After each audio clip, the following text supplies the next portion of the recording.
Туугандар, ассаламу алейкум. Наке бүгүн биз таланттын сервис 312-синдебиз туугандар. Азыркы күндө биздин жана кышында эң эле жанагындай көйгөйлүү болуп аткан биздин проблемалуу жана печка иштебей калат го туугандар. Наке мага окшогон аппараттар менен промывка радиатору. Эгерде печкаңыздар иштебесе, келсеңиздер сонун кылып могул жерде машинеңиздерди монда атайын шлангаларды улап, циркуляция кылып ичин туугандар. Сонун кылып жууп тазалап берет. Менден өтө көп сурап аткан нерсе туугандар, наке корректировка фары. Келсеңиздер, эгерде фараңыздар ите болсо, келсеңиздер сонун кылып фараңыздарды дагы түздөп берет. Ошондой эле бул жерде замена масла, бүт сиздерге керектүү фильтрлер, маслалар, бул жерде ходовой части, мотор, коробка, электрика, ошо окшогондун бүт бардыгын кылып атат. Бул жагында шиномонтаж. Жакында бул жерде сход развал менен ремонт генератора и стартер дагы болот туугандар. Бул жерде бүт сиздерге керектүү запчастардын бардыгы бар. Эгерде кышында машинеңиздерди жана антип жүргүзгөнү зээригип атсаңыздар, бул жерде автозапуск и машинелерге сигнализация дагы коюп атат туугандар. Көрсөтүлгөн номерлерге чала бересиңер. Бай-бай, брат, бай-бай.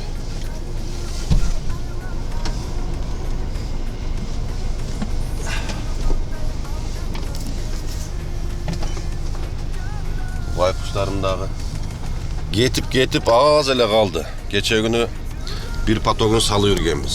See you next time. See you, brother, see you. Bye-bye. Welcome to China. Okay, good. Okay. So, bye-bye, brother.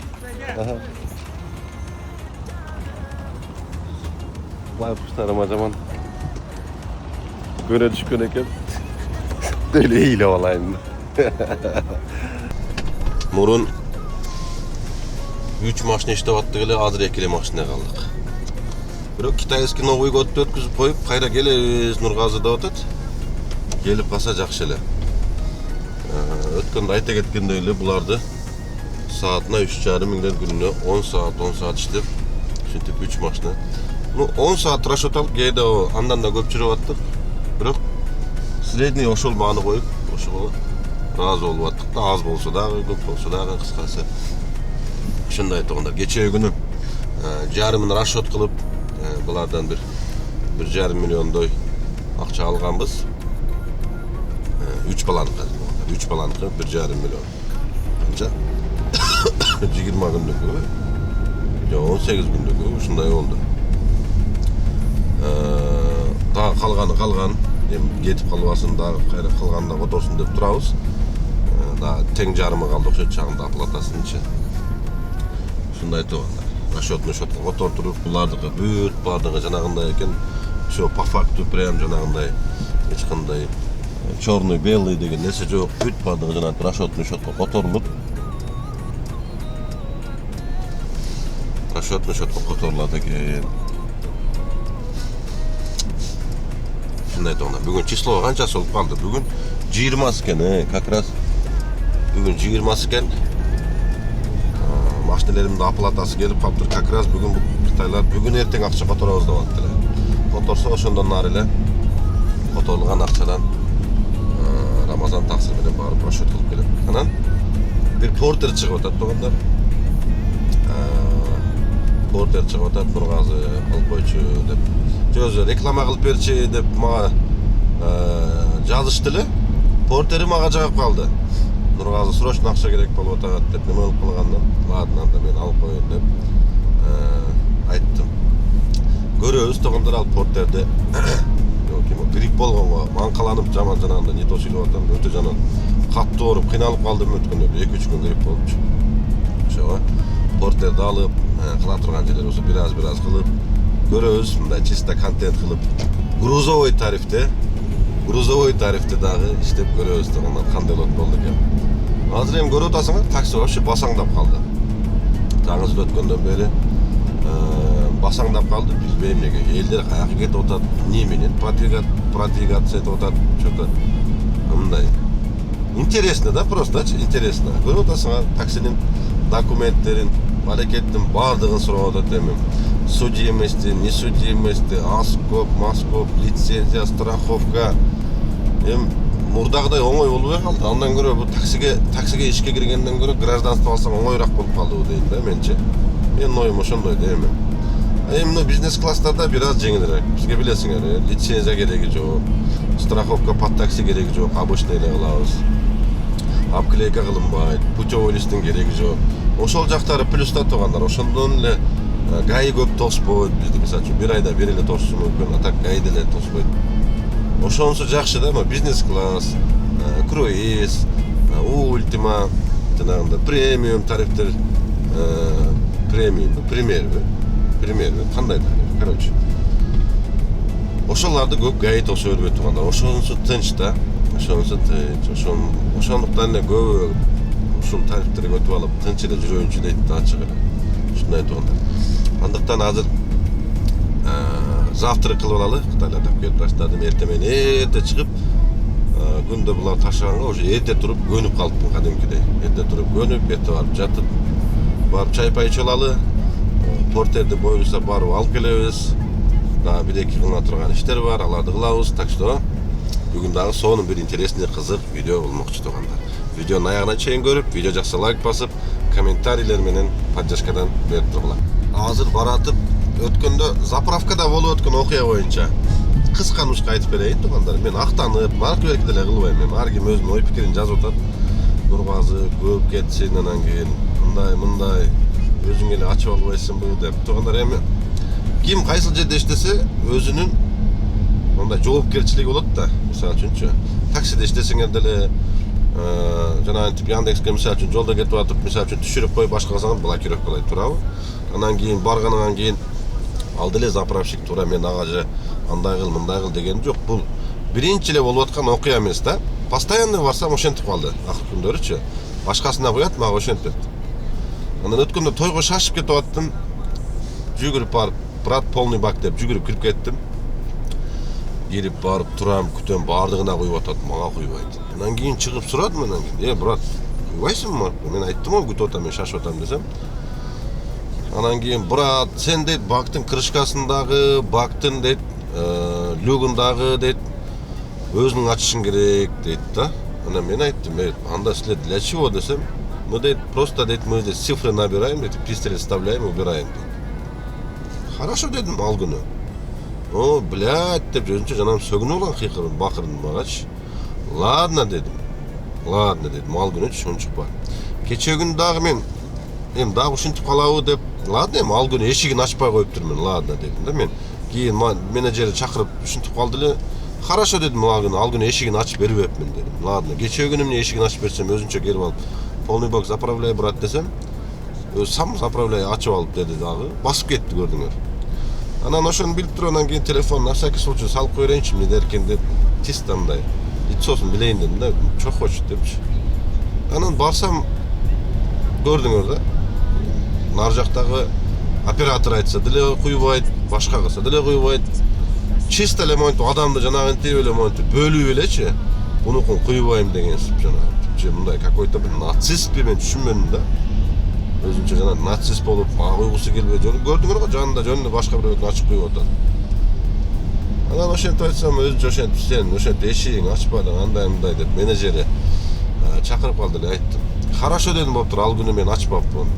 Хотя бы кечээ күнү ачканда заправка кылыш керек беле десем, кылыш керек эле деди. Ачып куябы, крышканы ачып куябы десем, куят деди. Менеджери чыкты дагы, анан кийин менин көзүмчө давай люгун ачып, крышкасын ачып куюп бер. Хорошо дедим, эшикти ачып бердим, люгун ачып, крышкасын ачып куйдум. Мен андай деле принципиальный эмесмин, просто өтө жиним келди да, кайра эле мага ошенте бергенденчи. Ошондой эле антип жана заправщиктер иштебей турган болсо, жөн эле самообслуживание алып койсун. Мен өзүм деле заправка кылып жүрө берем, анан эч нерсе жок да. Просто сен ишке чыгып, бар жоогуңу жуунуп, таранып чыгып кеткениңде барып туруп кармап неме кылсаң, машинанын ичи бизге солярка жыттанганда клиенттер трактор менен как трактор пахнет деп комментарий жазып, жанагынтип жалоб кылып коюп атат да. Өткөндө эле бир заправкага кирип, өзүм заправка кылып, түшүп, өзүм заправка кылып неме кылдым эле. Бүт ошол жерлер солярка төгүлүп неме болгон экен. Солярканы тебелеп алдым да, машинанын ичи солярка жыттанып. Араптар ташыдым эле жакшы, ошондо орустар болсо конкретно эле мага жалоб кылат эле да. Араптар газом пахнет, солярка пахнет деп печерелер кыйкырып, бакырып, баласы окшуп, кусуп машинедечи. Анан токтотуп алып, бүйүрсө кайра ковриктерин, горлушкаларын, бактын немелерин жууп, анан ошентип кетирдим да. Анан кийин биздикилер жанагынтип эмне болуп өткөнүн билбей эле, балки мен өзүм туура эмес видеону жүктөп койгондурмун. Изначально эмне болгонун айтып бербей элечи. Просто случайно болуп калды. Мен барсам дагы ошо попадать этип калды. Ошондон эле тартылып калды алчы. Анан мен өзүм түшүнүксүзүрөөк кылып тартып бергенде же башы жок же аягы жок болгонго элде түшүнбөй эле Нургазы сен көп кеттиң, анан чересчур эле кичине сылык мамиле кылып, өзүң деле заправка кылып эле да андай деген сөздөр өтө көп болду. Мен ага көңүл деле бурбайм. Мен кайерде кандай өзүм алып жүрүшүмдү билем. Туура силердин эле комментариңерди окуп, кичине өзүм оңдогонум делечи. Бирок мен ал жерде биринчи жолу эмес, мен нацист эмесмин. Бойна мен канча балдар менен өзбек, тажик канча балдар менен иштешем. Андай кылган туура эмес да. Нагыл эле кайра бара берсең, кайра кыла берсе, милдети ошо болгондон кийин каждый өзүнүн милдетин прекрасно аткарыш керек. Менеджери чыкса ал айтып атат, сен бизге дейт ушунча келесиң дейт 3-4 жолу эле чиби берипсиң, андай мындай дейт. Бул заправщиктерге чиби чисто эле от души берилет да, биз буларга милдеттүү эмеспиз да. Сен чиби бербейсиң бизге андай эмне деп менеджерине жалп кылып атпайбы. Ушундай айтгандар эми ал башта орто турган деле эмес, ал мелочь просто. Видеону удалить эт деди, мен айттым менеджерине да, удалить этпейм дедим. Эл өзү сындап, өзү тазалап, өзү билип алат кимдин кандай экенин. Пусть там стоит, пусть видит, дедим, как у вас обслуживание, дедим, Лукойла, дедим. Я до этого считал Лукойл самый, дедим, качественный топливо и самый качественный там персонал туда-сюда, деп менеджерин айтып койдум. Ушундай айтып анда. Так что ага башты ортуп жана эмоция калтырып анын жазган деле кереги жок. Всё, кеттик, портерге баралы тугандар. Портерди бүгүн алып келели. Бүгүн будний күн болгон үчүн аябай пробка болуп калыптыр жолдор. Киевский шоссе менен чыгып, бир аз бул жакта иштер бар эле. Портерге жөнөдүм буюрса. Портердин ар жак бер жагын бүт кылдырып, чики-пуки кылдырып көрөбүз, анан болбосо грузовой тарифте дагы иштеп көрөлүчү дегиле кандайлар болду экен.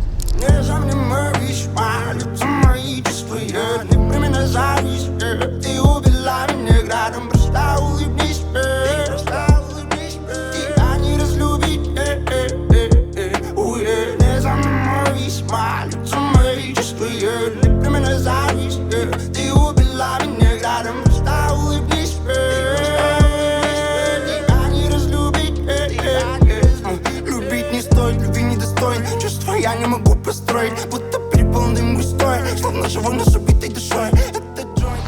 Мына кет тугандар, могу портерди алып атам. Титан диска, боемой дискаларын салып коюптур. Кичине покрасканы арак берен кылып көрөт, сону кылып коюптур. Эми срочно акча керек дегенден алып коюп атам, 200 миң берип, 200 миңин 1-2 айга коюп берем деп атат.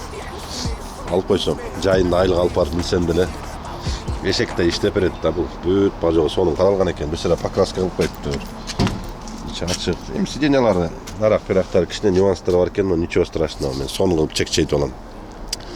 Анан көрөбүз, анан доставкада да иш кылып 2.5 бул турбо дизель. 2.5 турбо дизель тугандар. Анан рефрижератору да каратып койсо иштейт дейт. А так арак перактары жакшы экен машинанчы. Өтө жакшы экен. Айлык апарып алып тирикчилик кылганы болот экен. Эми берки машина жалко да кымбаттарычы. А так сонун экен. Просто мотору привозной экен эле бунунчу. Винкоду кузов менен совпадать этпейт экен да. Ошону азыр мен балдарга чалып билип атам. Уточнить этчи. Переоформить этсе болобу болбойбу деп. Өзүнүн атында экен да, өзү чорный списокко түшүп калып, бул жака келе албай калыптыр да. А так машина чекчеген. Жакшы экен. Бир көрүлө жагып калды, ошого эле алып коеюн деп. Жакшы нерсени үйгө алып барып койсоң тура берет. Оңдоп нарак берен кылып бирек видео таткандан кийин арендага берип коем бу. Так что көрөбүз тогондо. Азыр чыкса нарак берен көрүп жүргүзүп нарак берен айдайлычы.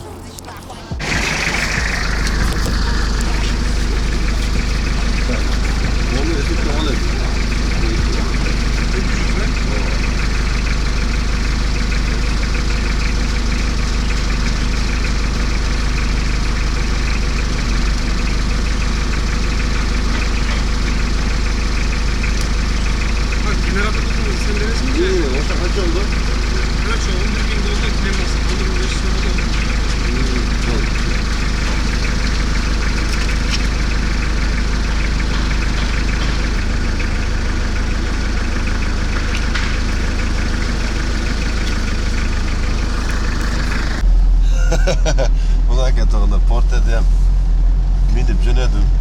Эми биз оно көнүп калганга бунун ичи сыраны башкачараак болот экен. А мен буну скоростун алмаштырбай эле кетип атам мен, автоматтай кылып алып эле. Айылда бу аса керек нәрсе да, керек нәрсе. Так. Жақсы екен. Болады. Әйнектер ям ачылбайды екен бұн. Кішіне бір 50 мың чаптап қойса соны болады екен, короче. Шындай тұрғандар. Так что құттықтап қойғыла. 200 мыңын беріп, видео отчет қылып, есіне жөнетіп қойдым 200 күн. Апрельға дайындап беремін. Кеттіген машина жоқ қой. Қана бисмилла, скорость. Оп, оп. 2-ге ұрдым.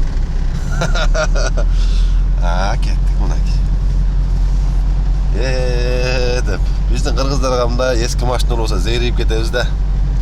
Шындай тұрғандар. Емкі жерге өшкен жанда.